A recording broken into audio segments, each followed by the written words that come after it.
How's it going, then, soldiers? Your commanding officer, talking World War II. Okay, it's kind of round two with. You love when I click on that. Round two of the Bad Batch being whitewashed, whatever.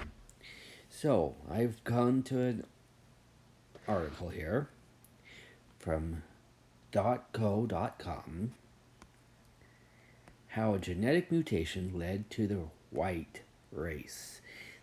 This article was published July 4th, 2020 by Nadra Karim Niddle, and I apologize if I'm not saying their name correctly. Imagine a world where everyone had brown skin. Tens of thousands of years ago, that was the case, says scientists at Pennsylvania State University. So, how did white people get here? The answer lies in that tricky component of evolution known as a genetic mutation. Now, what are the Bad Batch but genetic mutations of clones, which are in fact mutations of the original host anyway, in some way, shape, and form? The fact that they kept their appearance exact as a host in and of itself to the perfect match is a mutation, because that life just doesn't work that way. Nor do you age them super fast, also a mutation. Out of Africa. Scientists have long known that Africa was the cradle of human civilization. Their ancestors shed most of their body hair around 2 million years ago, and their dark skin protected them from skin cancer and other harmful effects of UV radiation.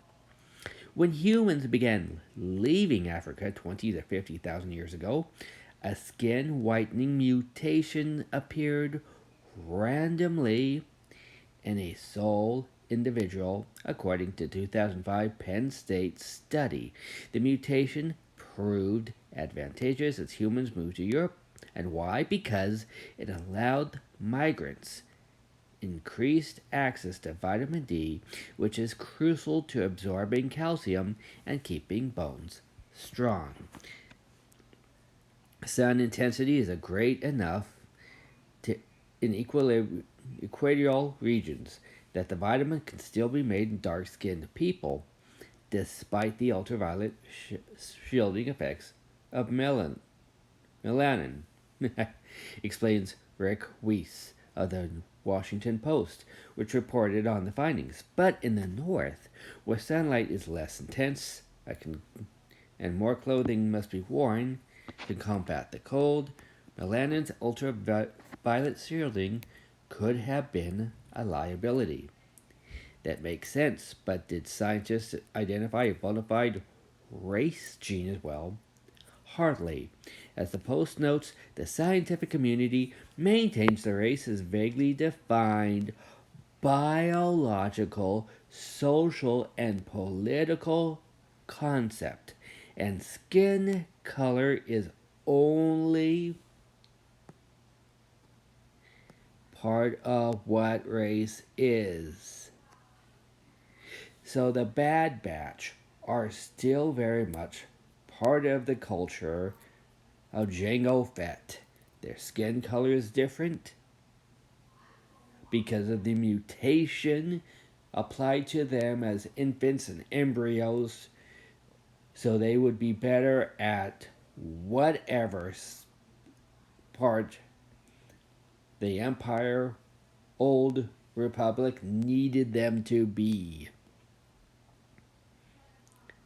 And it is not. So it's only part of what the race is and is not. That meaning skin color. Researchers say that race is more of a social construct than a scientific one because people of purportedly their same race can have as many differences in their DNA as people of separate so-called races do. I'm going to read that one again. People of purportedly the same race can have as many differences in their DNA as people of separate so-called races do. It's also difficult for scientists to determine where one race ends and another begins, considering that people of supposedly different races have overlapping features in terms of hair color and texture, skin color, facial features, and other characteristics. Members of Australia's Aboriginal population, for example, sometimes have dark skin and blonde hair of various textures. They share traits with people of African and European ancestry alike, and they are far from the only group not to fit squarely into one racial category. In fact, scientists posit that all people, roughly 99.5%, genetically identical. The Penn State researchers' findings on skin whitening gene show that the skin color accounts for a minuscule biological difference between humans. And I'll even say this, take that, you white supremacist jerk-offs. The newly found mutation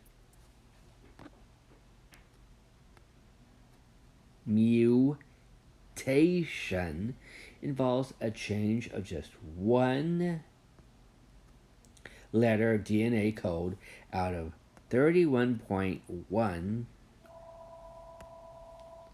billion letters of the human genome. The complete instructions for making a human being. When the research was first published, scientists and sociologists feared that identification of this skin widening mutation would lead people to argue that whites, blacks, and others are somehow inherently different. Keith Chang, the scientist who led the team in Penn State researchers, wants the public to know that's not so. He told the Post, "I think human beings are extremely insecure." This includes the white supremacists as well as social justice warrior Twitter fighters. And look, here we come, folks. Visual cues of sameness to feel what? Better. And people will do bad things to people who look different. His statement captures what racial prejudice is in a nutshell. Truth be told, people may look different, but there's virtually no difference in our genetic makeup. Skin color really is just skin deep. Scientists at Penn State continue to explore the genetics of skin color. In 2017 study published in the journal Science, researchers report their findings of even greater variance of skin color genes among Native Africans. The same appears to be true of Europeans, given that in 2018, researchers used DNA to construct the face of the first British person, an individual known as the Cheddar Man, who lived 10,000 years ago. The scientist took part in the reconstruction of the ancient man's face, said he has most likely had blue eyes and dark brown skin. While they do not know for sure what he looked like, their findings dispute the idea that Europeans have always had light skin. We have not. Since diversity in skin color genes, says evolutionary geneticist Sarah Tishkoff, the lead author of the 2017 study, likely means we can't even speak of an African race. And this is going to make people mad, means that we can't even speak of an African race, much less a white one. As far as people are concerned, the human race is the only one that matters. What does that have to do with Star Wars? If this is all true in our world, Why would it not also be true in the world of Star Wars? The Bad Batch were clones taken in embryo stage, amped up with different genetics and abilities that the regular clones did not have. So it's likely that their skin color would have changed. Maybe their bodies are falling apart, they're decomposing, they're dying. In Legends, clones had a tendency not to last a long time. Fell apart very quickly. The Emperor couldn't sustain it because of the dark side energy. But there were other clones who simply could not last long either. And when you dick around with science, things fall apart. We've seen clones dye their hair. Well, why are their hair now brown or black?